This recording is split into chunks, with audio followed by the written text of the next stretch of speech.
Hola, hola, aquí estamos en Teología Sin Vergüenza. Soy Liz, a veces Sofía Divinitrix. Estoy en Chicago, Illinois, al norte de los Estados Unidos.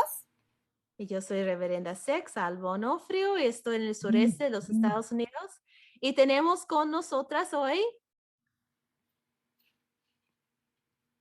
A Verla Andrade. Estoy en un pueblito montañoso de Venezuela que se llama San Antonio de los Santos. Y bienvenida. bienvenida. Y aquí estamos en el programa Teología Gracias. Sin Vergüenza. Teología queer feminista que hace fluir la justicia.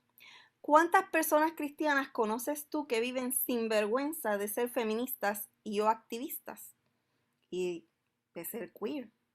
Casi no se escucha de nosotras, pero sí existimos. Estamos por todas partes luchando en la academia, en las iglesias, en las calles y en las casas. Estamos luchando por nuestras comunidades y por nuestras propias vidas. No somos machos, pero somos muchas.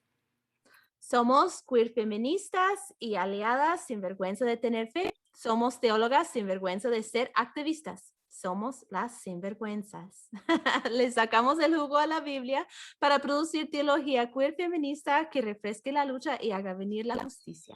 En cada episodio encontrarás teología bien jugosa, como agua de papaya. Chúpetela.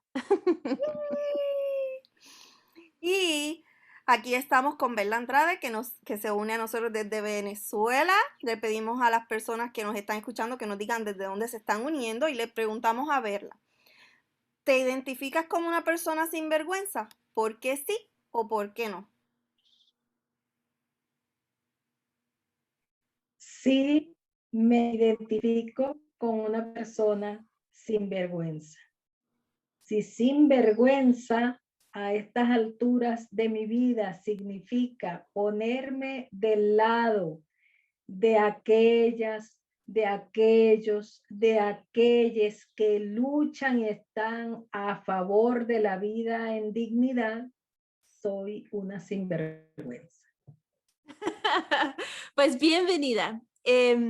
Pues, ¿por qué no hablamos de una vez de esta orientación? Porque cuando hablamos, me contaste de que a veces la gente sorprende que tú identificas como una persona que sigue aprendiendo, que sigue en el camino de aprendizaje, porque ya tienes décadas en el movimiento feminista y también en la teología, eres docente, subrectora, etcétera. Tiene todas esas características que una persona que normalmente estamos, como nos dicen, como esa persona ya está, no tiene nada más que aprender, es solo escucharla. Entonces, pero tú no es así, como tú eres una persona que sigue aprendiendo, incluyendo que acabas de escribir un artículo acerca del idioma, el lenguaje inclusiva en la teología. Entonces, cuéntanos un poquito de tu experiencia como que sigues aprendiendo a esas alturas que, que dijiste.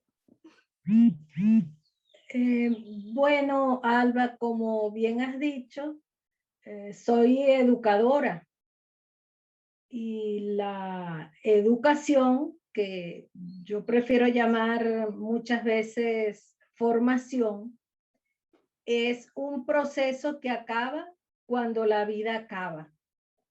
Es decir, Ujú. la formación es un continuum.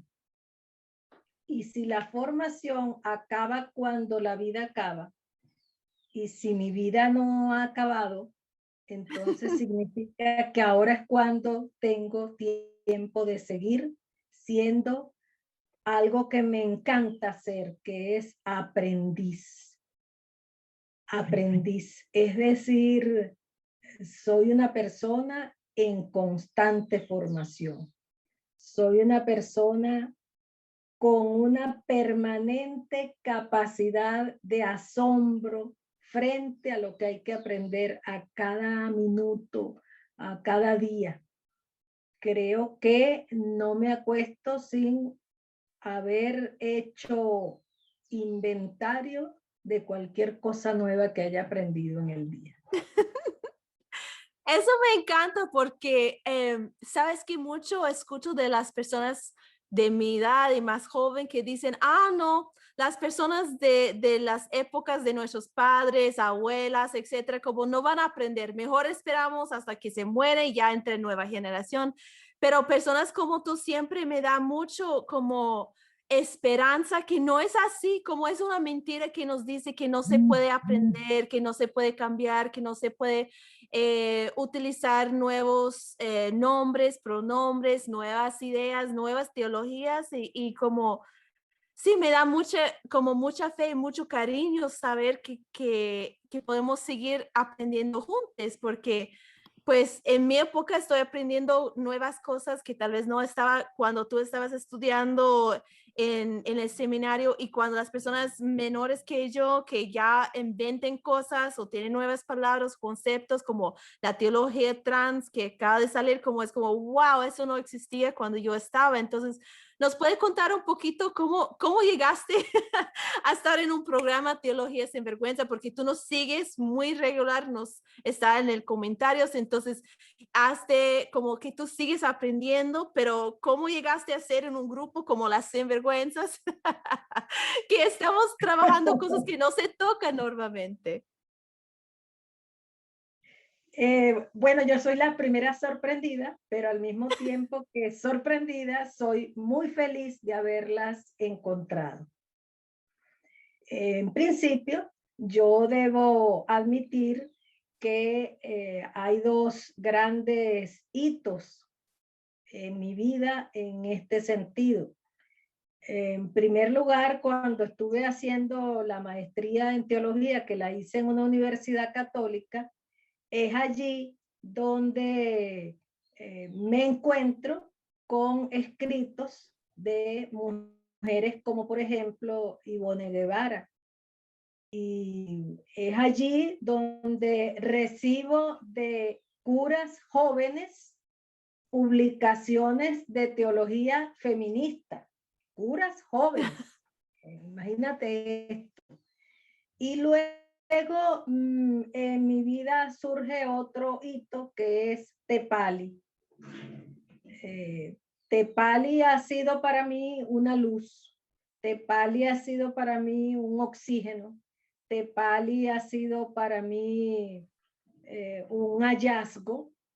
Y además de esto, déjame decirte que estuve casada por muchos años, soy viuda, pero estuve casada por muchos años con un pastor con una visión bastante progresista, que me hablaba de muchas de las cosas que hoy estoy descubriendo y que en aquel momento yo le decía, no, no me hables de eso, no, porque me daba a mí como miedo.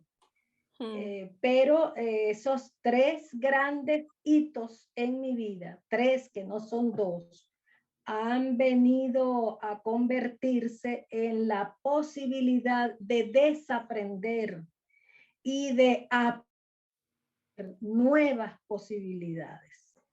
Pues cuéntanos un poquito de qué es Tepali, porque hemos tenido muchas invitadas que pertenecen al Red Tepali, pero algunas personas tal vez que nos están viendo no saben qué es Tepali, porque es un red hermosísimo. Sí, Tepali es una red hermosísima, como tú has dicho, de teólogas, pastoras, lideresas y activistas cristianas, cuya opción fundamental son precisamente las teologías, en plural, las teologías feministas. Y allí hemos optado también o hemos hecho esa opción de vida. Entonces, saludos a todas las personas de Tepali que nos están viendo. Sí. Quiero aprovechar para saludar y también para comentar algo, porque creo que algunas personas que nos están escuchando están en la misma onda que yo con algo que estamos conversando. Nina Torres Vidal nos saluda desde Puerto Rico, Juliet Teresa nos saluda desde Cuba, nos envía abrazos, Olga Lucía Álvarez nos saluda desde Colombia, Yadami Acero le dice saludos a mi maestra y amiga Berla Andrade de Vargas, abrazos a todas desde México. Mónica Treviño Álvarez dice un fuerte abrazo, querida Verla. y le manda un besito. Y Nina Torres Vidal dice, y hay mucha gente joven que no tiene interés de aprender porque creen tener la verdad agarrada por el rabo. Y, y entonces, cuando Alba, tú dijiste así como verla es un modelo a seguir prácticamente de una persona que se niega a dejar de aprender. Y yo soy miembro de un gremio que hay algunas personas que se niegan a aprender cosas nuevas. Entonces casi me dan ganas de salirme del gremio porque no podemos conversar. Se supone que podamos conversar y seguir aprendiendo juntos, pero siempre están aplastando la perspectiva que yo traigo. Y entonces yo en ese círculo me sentí un poco como, bueno, me dio vida unas palabras de Isabel Allende que escuché en un audio en algún lugar donde ella decía, mira, a los viejos déjalo, que eso no hay quien los arregle. Mejor vamos a hablar con los jóvenes. Pero yo creo que Nina y yo estamos como en la misma onda de que no tiene que ver con la edad.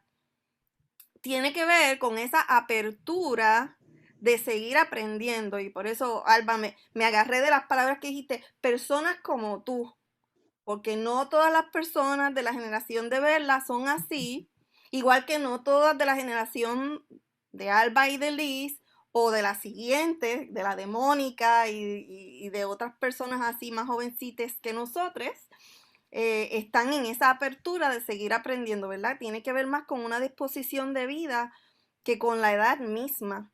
Entonces, a veces eso tiene que ver, te voy a hacer esta pregunta, Verla, porque tú eres educadora y creo que rectora también. Y estas personas, en mi experiencia, estas personas que se niegan a abrirse a otros paradigmas, tienen una idea muy estricta de lo que constituye autoridad. Y si se abren a paradigmas nuevos, es como que ya no son el experto y pierden autoridad. Como que ellos hacen una correlación en su mente entre autoridad, ya lo sé todo. Porque ya lo sé todo, tengo autoridad. ¿Cómo tú en tu vida interpretas tu autoridad como educadora, tu autoridad como rectora y en balance o lado a lado con la idea de que puedes seguir aprendiendo, incluso de curas jóvenes o de tus estudiantes más jóvenes? ¿Cómo tú vives en eso? ¿Cómo lo entiendes y cómo lo vives? Gracias, Liz, por tu pregunta y tu inquietud. Bueno, no soy rectora. ¿No? Fui vicerrectora académica hasta hace muy poquito tiempo en una universidad católica, por eso hablé de curas, me tocó. Y fue una experiencia bellísima, extraordinaria, una de las experiencias más enriquecedoras de toda mi vida. Tú tienes razón en lo que planteas, pero desde mi perspectiva y desde mi cosmovivencia, como diría Jocabet Solano, una conocida teóloga indígena, como diría Jocabet, las cosmovivencias. Esas cosmovivencias lo que me han permitido aprender sobre el ejercicio de la autoridad es que la autoridad surge, aparece en tanto y en cuanto una es coherente y en cuanto y en tanto una sea abierta precisamente a lo que hemos venido hablando, a aprender y a desaprender. Cuando uno actúa no creyendo saberlo todo, no creyendo haberlo agotado todo, entonces es cuando la gente te mira con autoridad.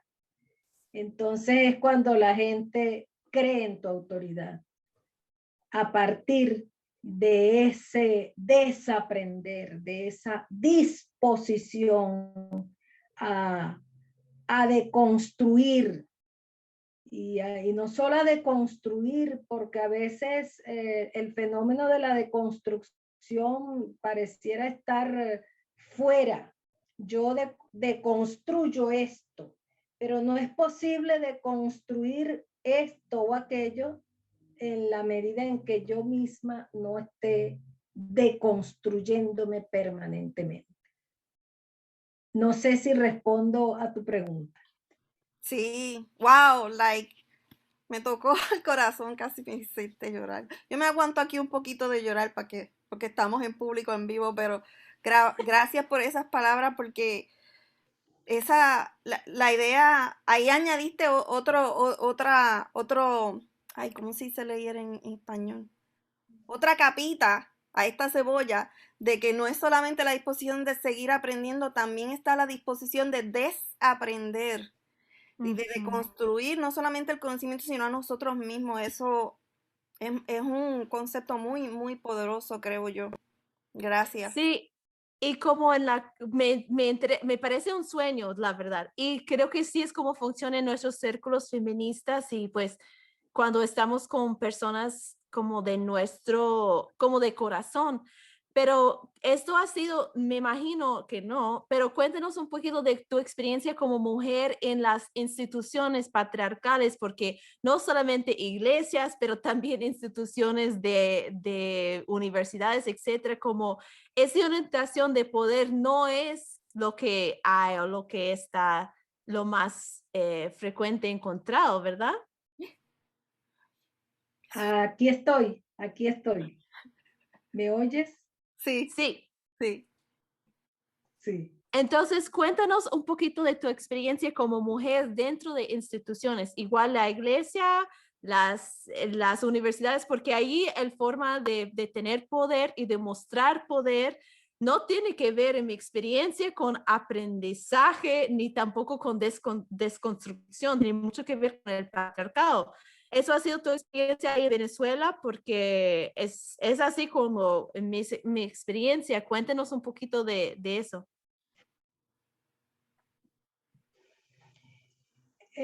Sí, evidentemente me he estado moviendo en instituciones patriarcales a nivel laboral. Y bueno, con todo y que a nivel eclesial de la iglesia de donde provengo, las mujeres tenemos una amplia participación, no deja una a veces de preguntarse si realmente la participación que tenemos las mujeres en las iglesias que lo permiten responde realmente a una convicción antipatriarcal o responde a una postura de comodidad de que bueno, ahí están las mujeres que lo hagan. Eso es bueno preguntárselo. Eso es bueno reflexionarlo al interior de las iglesias nuestras que permiten la participación de las mujeres. La academia es patriarcal, eminentemente patriarcal. Cuesta. La academia que tenga vinculación con el aparato religioso es patriarcal, es hija del sistema patriarcal, es hija de los sistemas opresores de los sistemas opresores que nos han caracterizado por siglos. Entonces, ¿cómo puede una negar que no ha estado bajo las presiones y bajo la influencia del patriarcalismo y de la opresión en estos sistemas? No ha sido fácil, no ha sido fácil, pero tampoco debo dejar de reconocer que en esas instituciones en las que me ha tocado desenvolverme, precisamente creo que por la capacidad de querer aprender, de no sabérmelas todas, creo que por esa capacidad, eh, bueno, he tenido el reconocimiento, el respeto la legitimidad de aquellas, de aquellos, de aquellas con quienes me ha tocado hacer equipo. Por supuesto que cuando he tenido que mostrarme como lo que soy, una sinvergüenza, pues lo he hecho, ¿sí? Sinvergüenza. Qué bueno, gracias por esa excelente adicional de análisis que nos estás ofreciendo de estar pendiente de que no nos ve, en Puerto Rico decimos, o en mi barrio de Puerto Rico decimos que no nos vendan gato por liebre, que no nos hagan creer que es que nos están empoderando cuando en verdad nos están abusando, se están aprovechando de Sí, nosotros.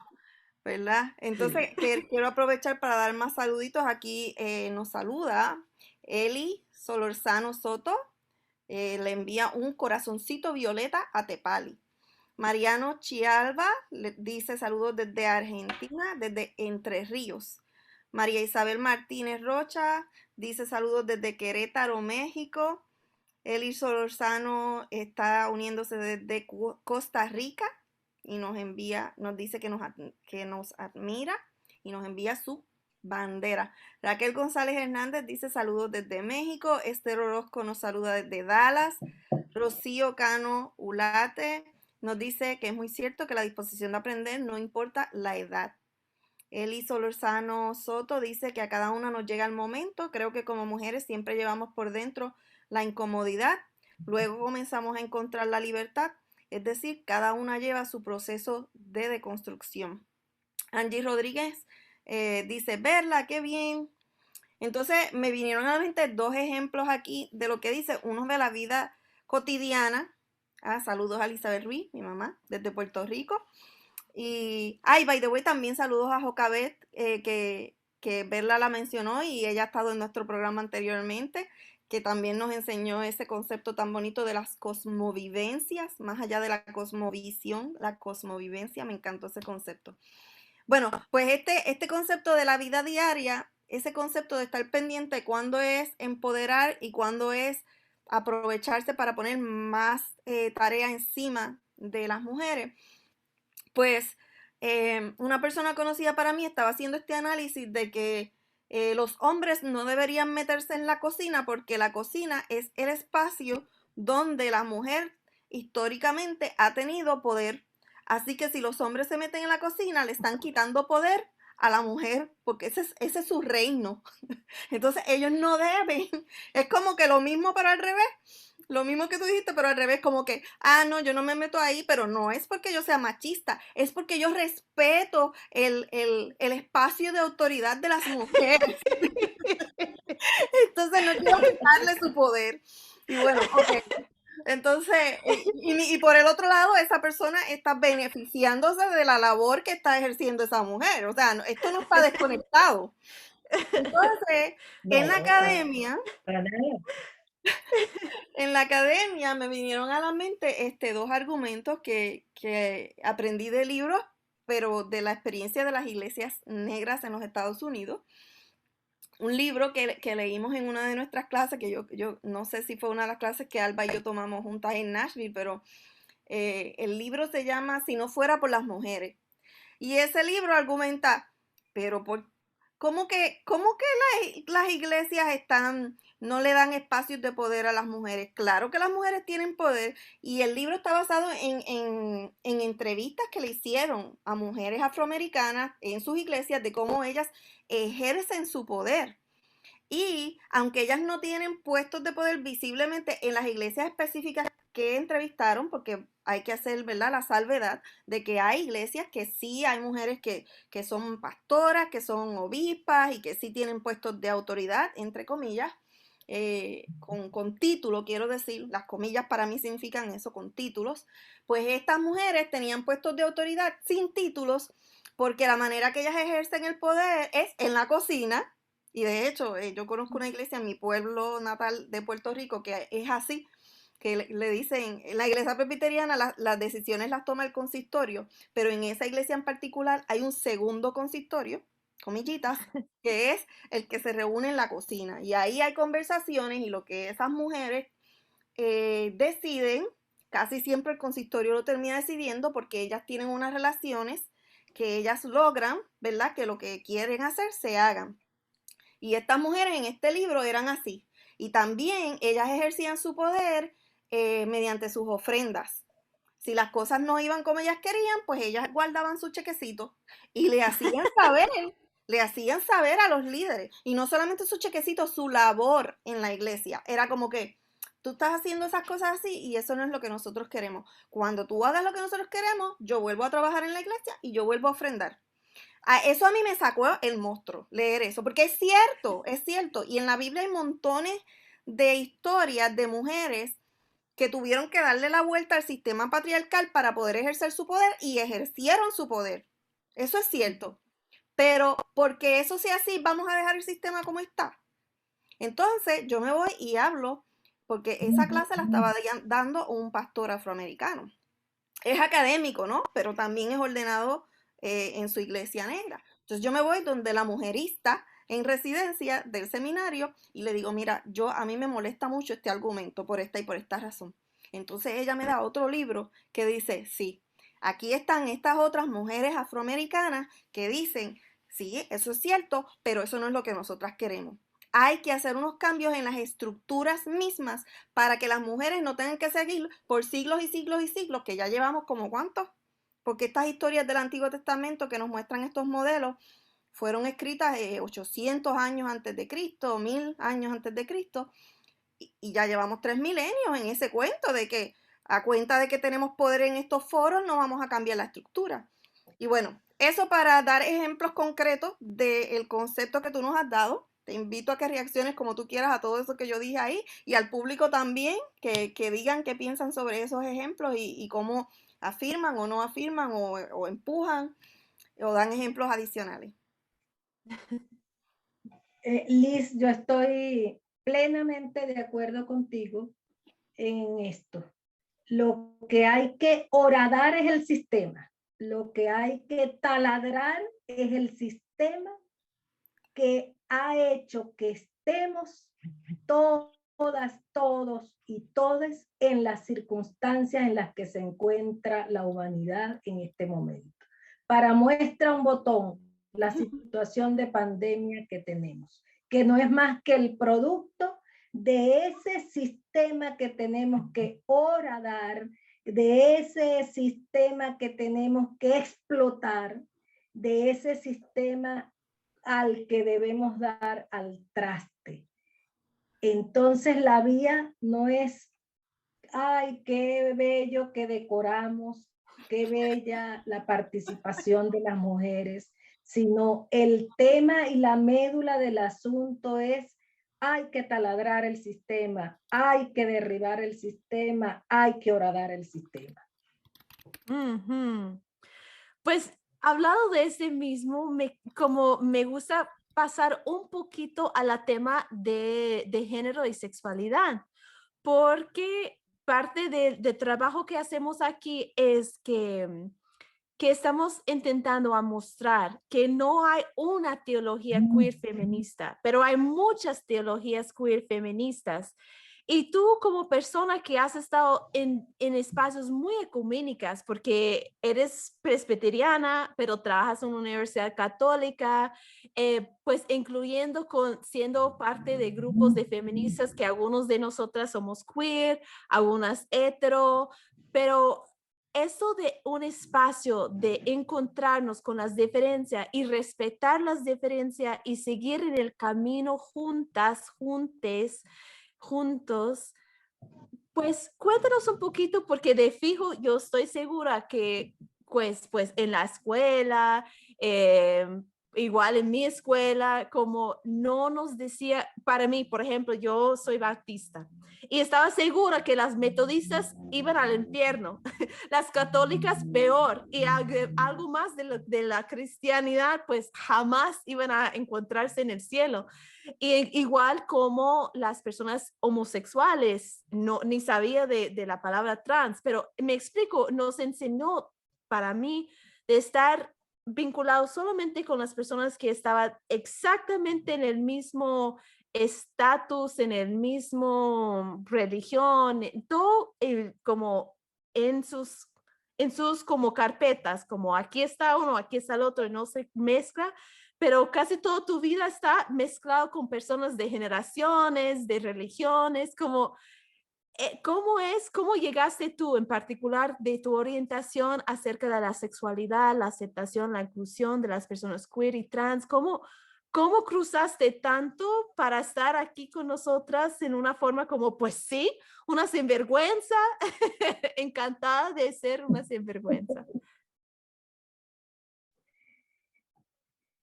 Acá en mi país, Alba, tuve la oportunidad de aproximarme a las personas con VIH-Sida,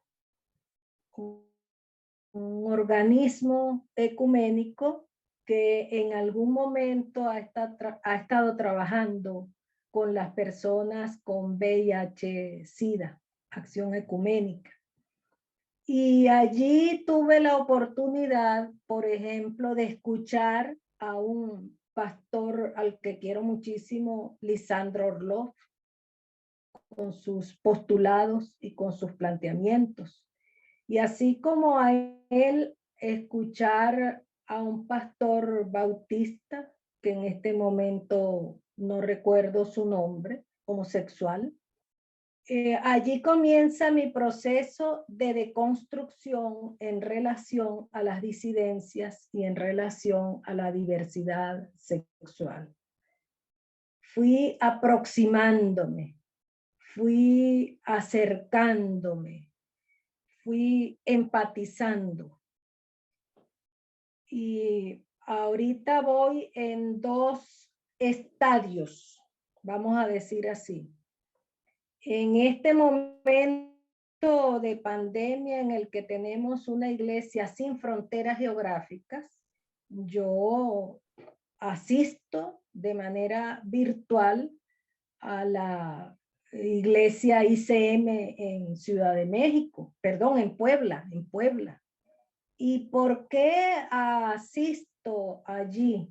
Aparte de que pertenezco a mi iglesia acá en Venezuela también, pero asisto allí no por curiosidad, no por morbo, no por farándula, vamos a decir así, sino porque soy una convencida de que a convivir se aprende conviviendo. Y qué mejor que aprender a convivir en el ámbito de las personas con quienes quiero convivir.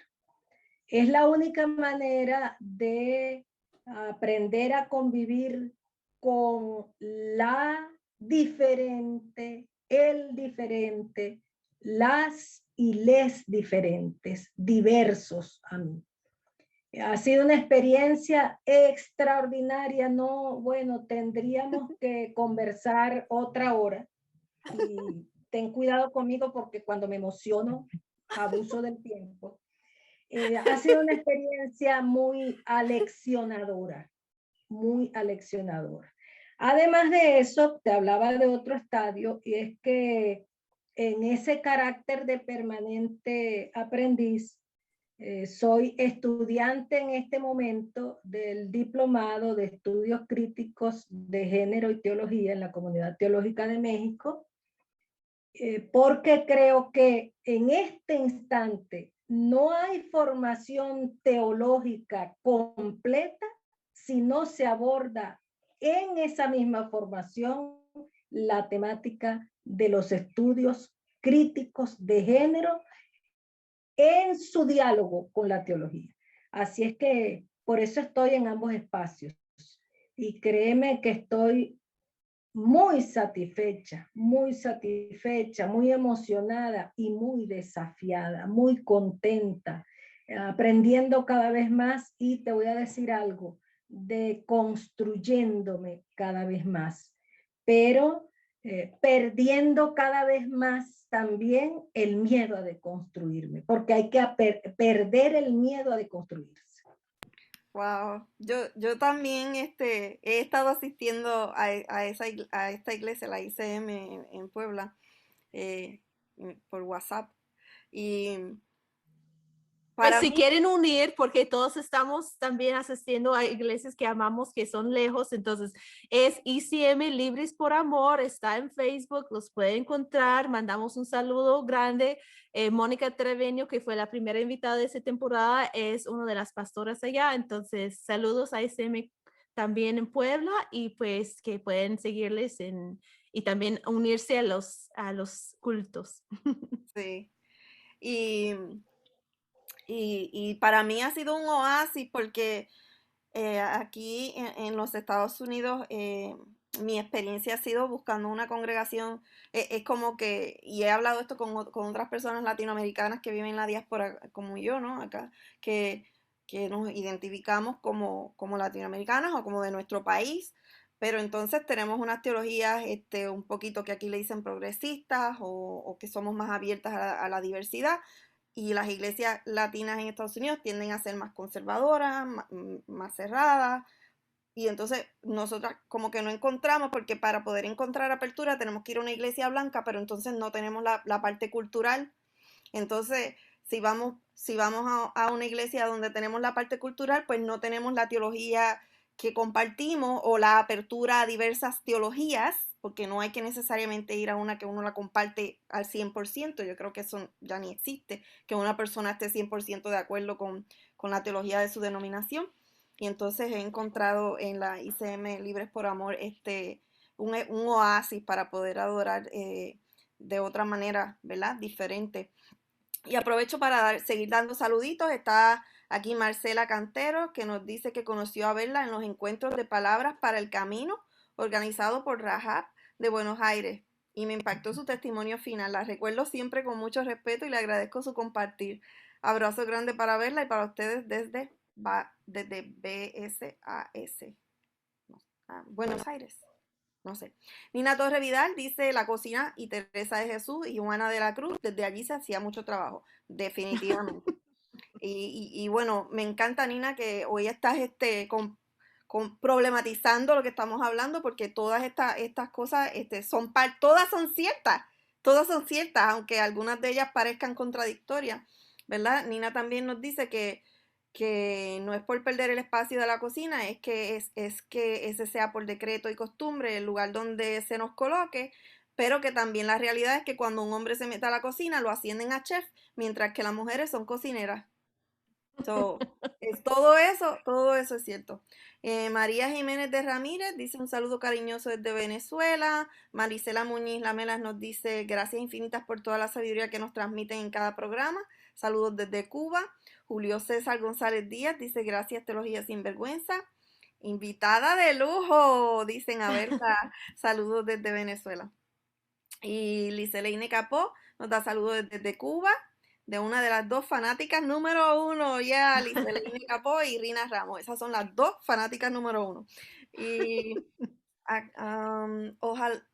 Odja Barros dice, verla, qué lindo escucharla o escucharla. Y Nina Torres Vidal dice, soy católica y la plenitud de mi espiritualidad y fe le debe mucho a mis vivencias y experiencias ecuménicas. La diversidad es un regalo de la divinidad. Celia Vázquez nos dice, un gusto escucharles, ser valiente a amarme desde quien y donde estoy me ayuda a disfrutar la vida. A mí cuando yo le escucho verla hablar sobre a convivir, se aprende conviviendo.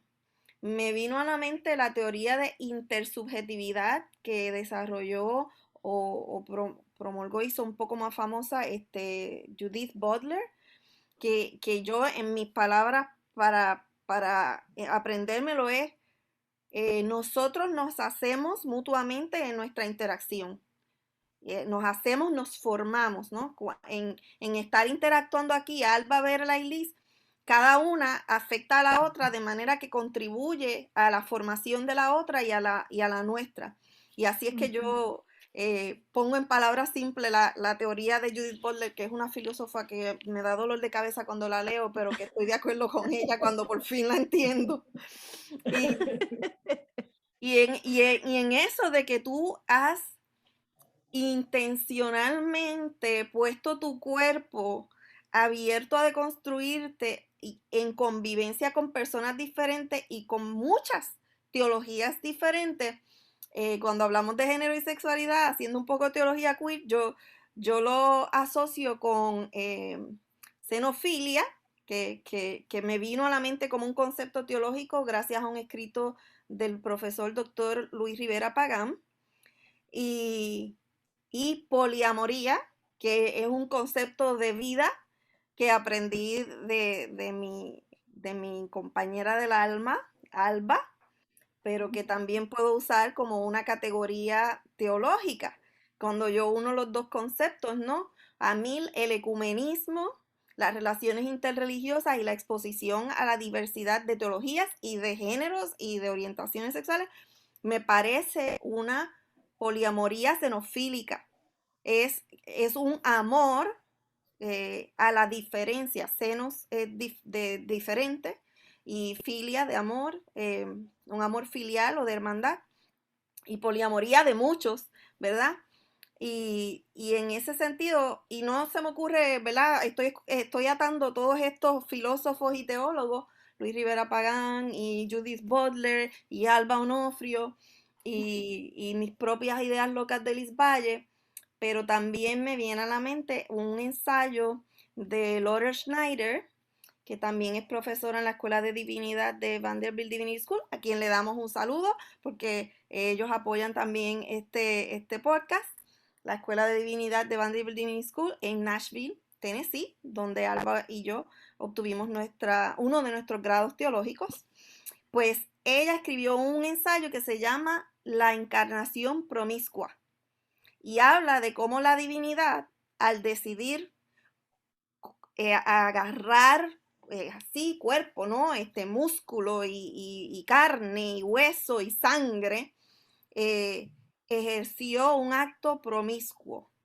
Y como la divinidad, al amar a los seres humanos, eso de por sí, el concepto teológico de la encarnación puede ser comparado con el concepto vivencial de la promiscuidad.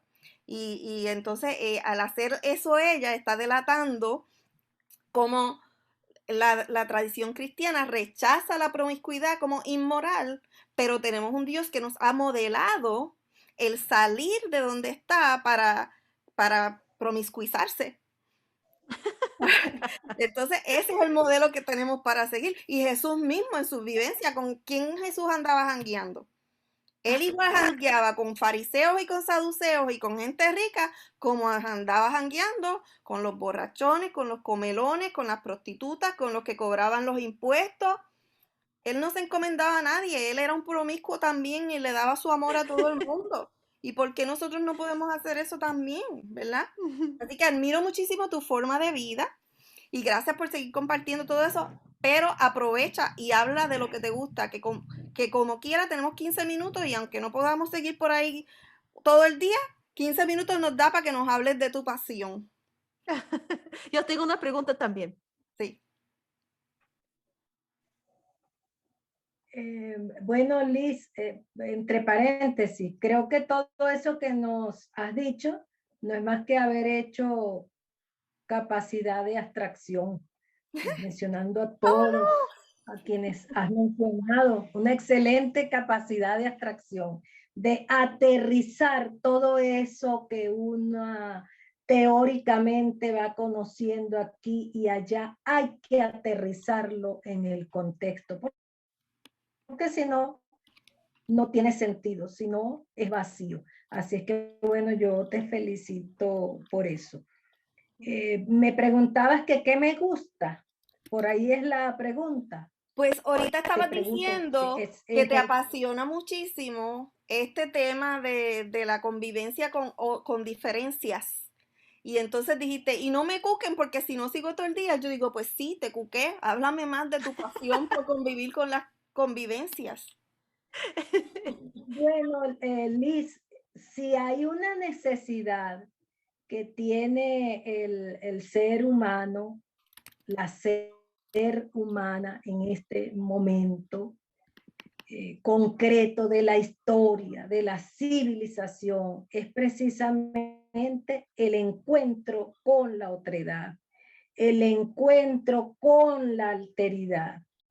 Por eso yo insisto, y hay una sed dentro de mí por ir al encuentro de la otredad, por ir al encuentro de la alteridad. Porque creo que no hay otra forma de contribuir al advenimiento de otro mundo posible. Entre las disidencias y gente de la diversidad, tengo en este momento grandes amistades, mujeres jóvenes. ¿Qué te puedo decir? Experiencias vivenciales que han nutrido y que han enriquecido mi vida. Y creo que solo en esa medida yo podré ir, no solo para mi propia existencia, encontrándome con la otredad, sino es la única manera, quienes todavía estamos en la educación, quienes nos hemos asomado a la teología, no hay otra manera de modelar el encuentro con el otro, con la otra, con el otro, como no sea yendo hacia ese encuentro. ¿Cómo puedo yo pretender reflexionar desde la escritura sagrada?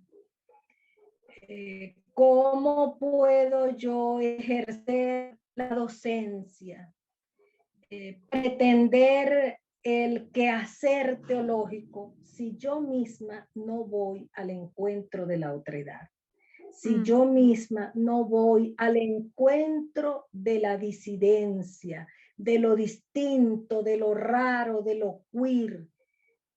Creo que allí hay no solo esa promiscuidad de la que hablaba Liz, sino que también esa encarnación en la diferencia y en la otredad es profundamente subversiva. Y de esa subversión, pues el mejor ejemplo, también lo ha dicho Liz, es Jesús. Y si es que nos llamamos seguidoras, seguidores de Jesús, ¿cómo es que no vamos a ir al encuentro de las disidencias y de la diversidad? Pues mi pregunta tiene que ver por ahí, porque creo que ya contestaste la pregunta, pero quiero darte más espacio para contestarlo si quieres. Mi pregunta es para las personas, porque tú dijiste que al principio tenías miedo del otro, de que estaba allá, de lo nuevo, de lo raro, de lo queer, etc. Pero ya estás muy metida, pero muy metida en la otredad. Y entonces mi pregunta es para las personas que están escuchando, porque a veces hay personas que son padres de personas queer, o tal vez son familiares, o tal vez son personas que son apenas entrando en esa idea de que podemos ser feministas y también personas de fe. Como hay mucho miedo de salir de lo que conocemos, mucho miedo de decir que vamos a perder algo si abrimos o sí, que abrimos algo nuevo. Y las lecturas, pues las enseñanzas que yo he recibido hoy de tu parte, de cómo es, la pregunta es, ¿cuál es tu consejo de cómo seguir aprendiendo, cómo estar abierta? Y uno que aprendí hoy es esta apertura de desconstruir, sigue desconstruyendo no solamente de afuera, pero también de adentro. Y este segundo, de encontrar, no solamente de esperar a que te llega, pero ir a buscar convivencia con personas que son distintas que uno, con nuevas horizontes de comunidades y personas. Hay otras cosas que podemos hacer las personas que deseamos ser como tú eres, como abierta, conectada, aprendiendo ya a tu edad, diciendo como, sí, yo sigo agarrando más herramientas, yo sigo ahí en la lucha, en la conversación. ¿cuál otros consejos tienes para nosotros que estamos deseando, pero tal vez con un poquito de miedo o sin mucha comunidad alrededor que nos empuja para seguir aprendiendo? ¿Cuál es tu consejería para nosotros?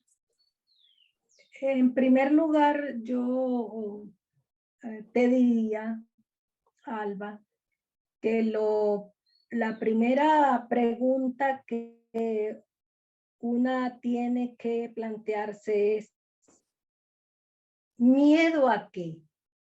Es decir, pasar por un proceso de toma de conciencia acerca de cuáles serían tus miedos. En segundo lugar, ese proceso de toma de conciencia de cuáles serían mis miedos, tus miedos,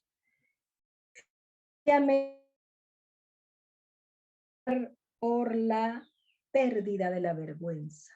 Y qué bueno que exista un espacio como este. ¿Qué es eso de la pérdida de la vergüenza? Ya a mi edad no hay miedo a perder la vergüenza. ¿Qué puedo perder a los 63 años? Voy a cumplir este año 64 años. Una pérdida de la vergüenza.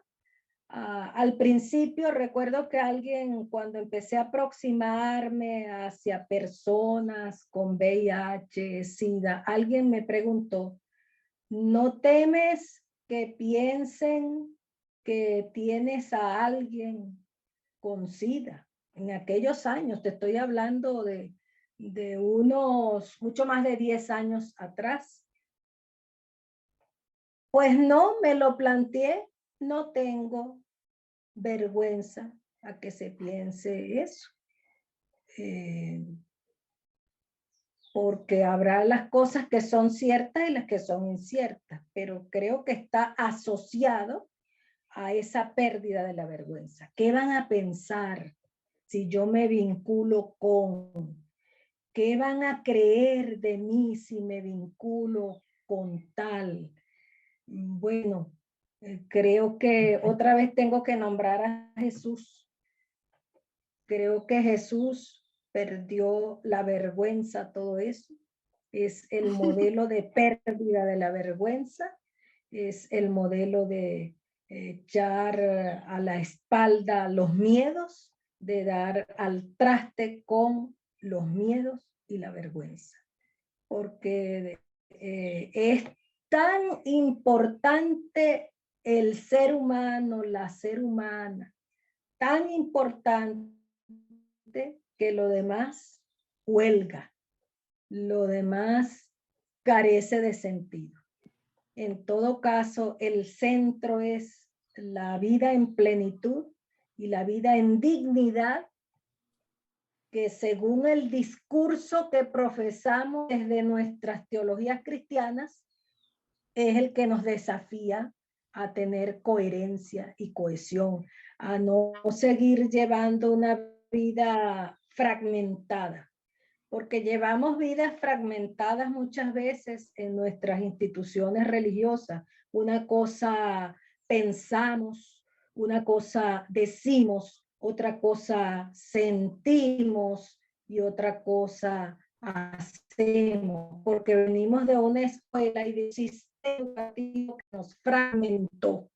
Entonces, de lo que se trata es de un intento de unificar el ser, unificarnos como unidad para poder dar espacio a la coherencia, a la unidad de pensamiento, de sentimiento, de decir y de hacer.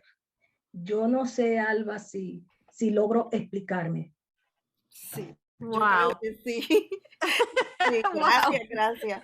Ese es una otra capita más de conocimiento que nos añade el trabajar en contra de la fragmentación del ser. Muchísimas gracias y le damos gracias a nuestra audiencia Doctora Olga Colón, que nos dice, exacto, mi humanidad me la da el otro y la otra. Les felicito por tan excelente tema. Saludos desde Puerto Rico. Liseleine Capolima dice, una vez leí que Dios nos desafía en el rostro de las otras personas. Y yo no sé a quién tú leíste, Liseleine, pero Martin Buber habla sobre eso en su famoso concepto de I, thou, yo y el otro, reflexionando sobre el holocausto. Y Nina Torres Vidal pregunta qué es lo que perdemos al perder la vergüenza. Y Sandra Nancy Mancilia dice, saludos desde Argentina, hermosa verla. Y parece mentira, pero ahora sí que ya llegamos al final de nuestro tiempo, así que le hacemos la última pregunta a Verla. ¿Cuáles son esos recursos que nosotros llamamos sabiduría ancestral, esas personas a quienes tú una y otra vez recurres, de donde sacas la sabiduría que tú